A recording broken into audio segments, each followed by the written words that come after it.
Assalomu alaykum.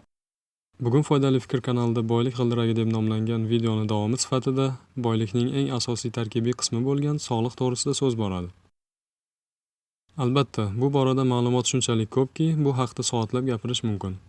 Ammo biz videolarimizda eng asosiy, butun organizmga umumiy ta'sir ko'rsatadigan eng foydali maslahatlarni berishga harakat qilamiz.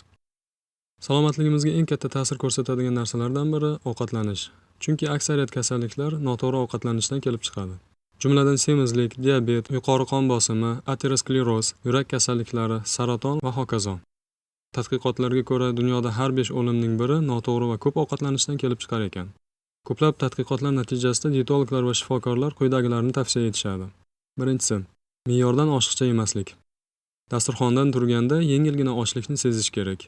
Chunki miyaga to'yganlik haqida signal yetib kelgunga qadar 15-20 daqiqa o'tadi. Me'yordan oshiqcha ovqatlanish butun organizmga salbiy ta'sir ko'rsatadi. Birinchi o'rinda yurak, jigar va oshqozon zarar ko'radi. Ortiqcha taom baribir hazm bo'lishga ulgurmaydi va to'g'ri o'tib ketadi. Ovqatni me'yorda yeyish tanamizga quvvat beradi. Me'yordan ortiq yeyish esa aksincha bor quvvatni so'rib oladi. Ikkinchisi, ovqatni uxlashdan kamida 3 soat oldin yeyishlik va kechki ovqatga og'ir ovqatlarni yemaslik. Ayniqsa bizning xalqlarda ko'p tarqalgan odat, kechki ovqatga osh, manti, somsalarni yeymiz. Organizm esa dam olib, kuchlarni tiklashning o'rniga kechasi bilan hamma kuchini ovqatni hazm qilishga sarflaydi. Natijada ertalab quvvatga to'lib uyg'onishning o'rniga charchagan holda uyg'onamiz. Uchinchisi, mevani ovqatdan oldin yeyishlik. Biz odatda ovqatni yeb bo'lgandan keyin meva yeyishga o'tamiz. Ovqatdan oldin yeyilgan meva oshqozondan o'tib to'g'ri ichakka tushadi. Inson tanasini kerakli quvvat bilan ta'minlaydi va oshqozonni og'irroq ovqatga tayyorlab turadi. Ammo ovqatning ustidan yeyilgan meva oshqozonda ovqat bilan birga chiriydi va achib kislotaga aylanadi va sog'ligimizga foyda bo'lishning o'rniga zarar keltiradi. Saraton kasalliklarini noan'anaviy yo'l bilan davolovchi shifokor Steven Mak mevani och qoringa ovqatdan oldin yeyishlik bilan mijozlarni qariyb 80% ni davolayotganini yozadi. To'rtinchisi, ochlik. Bir necha 100 yil oldin och yurish foydali deyilganda balki ko'pchilik ishonmagan bo'lardi. Ammo hozirda shifokorlar bir qancha og'ir va hatto davosi yo'q hisoblangan kasalliklarni ochlik yo'li bilan davolashmoqda. Hazm qilishga juda katta miqdorda quvvat sarflanadi. Hazm jarayonida yurak, jigar, buyrak va teriga zo'r keladi. Och yurganda esa ushbu a'zolar dam oladi va qayta tiklanadi. Organizm shlak va toksinlardan xalos bo'ladi.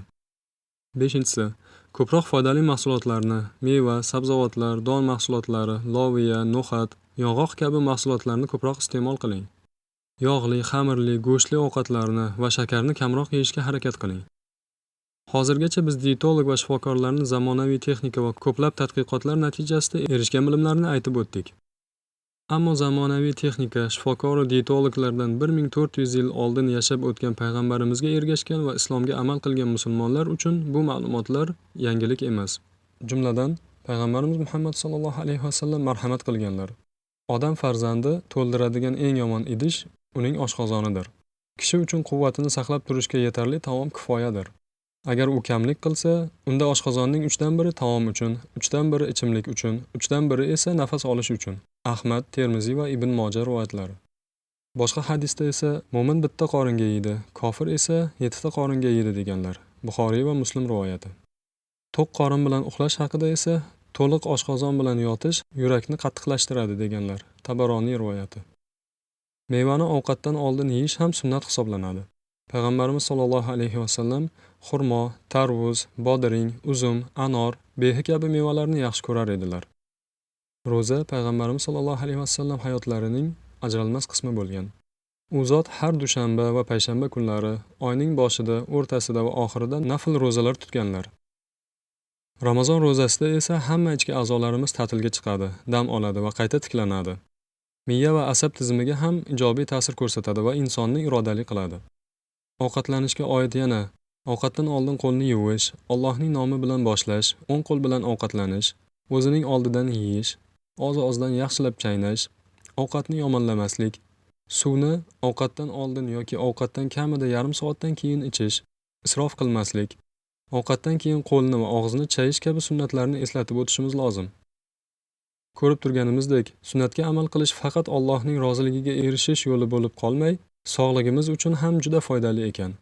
Hali qanchadan qancha sunnatlarning foydasi ilm-fanga noma'lum, lekin ishonavering, Islomda qaysi amal buyurilgan bo'lsa, u faqat o'zimizga foyda va nimadan qaytarilgan bo'lsak, demak u o'zimizga zarar keltiradi. Agar kimga bu mavzu qiziq bo'lsa yoki qo'shimcha qilmoqchi bo'lsa, iltimos, bu haqida kommentariyda bildiring.